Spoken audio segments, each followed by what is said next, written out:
যৌথ নৌমহড়া পরিচালনা করেছে ইরান, চীন ও রাশিয়া। মহড়াটির নাম দেয়া হয়েছে সামুদ্রিক নিরাপত্তা বেল্ট 2025। এই মহড়ার মাধ্যমে তিন দেশ সামরিক শক্তি প্রদর্শন ও কৌশলগত সক্ষমতা বৃদ্ধির প্রতিশ্রুতি জানিয়েছে। এটি শুধু একটি মহড়া নয়, বরং মার্কিন সামরিক প্রভাবের বিরুদ্ধে কড়া হুঁশিয়ারি বলে ধারণা আন্তর্জাতিক বিশ্লেষকদের। 10 মার্চ ইরানের চাবাহার বন্দরের নিকটবর্তী জলসীমায় চীন, রাশিয়া ও ইরানের যৌথ নৌমহড়া অনুষ্ঠিত হয়েছে। সিএনএনের প্রতিবেদনে বলা হয়েছে, মহড়ায় ইরান অত্যাধুনিক মিসাইল করভেট ও টহল জাহাজ মোতায়েন করেছে।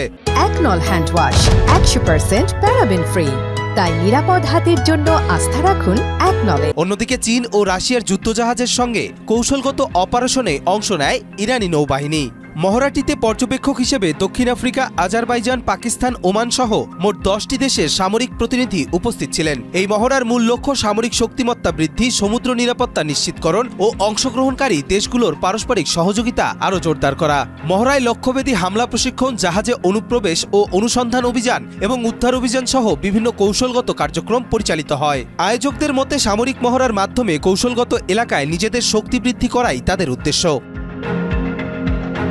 বিশ্লেষকদের মতে, এই মহড়া আন্তর্জাতিক রাজনীতিতে শক্তির ভারসাম্য পরিবর্তনের ইঙ্গিত দিচ্ছে। এটি শুধুমাত্র একটি সামরিক মহড়া নয়, বরং যুক্তরাষ্ট্রের সামরিক প্রভাবের বিরুদ্ধে শক্তিশালী জোট গঠনের প্রয়াস।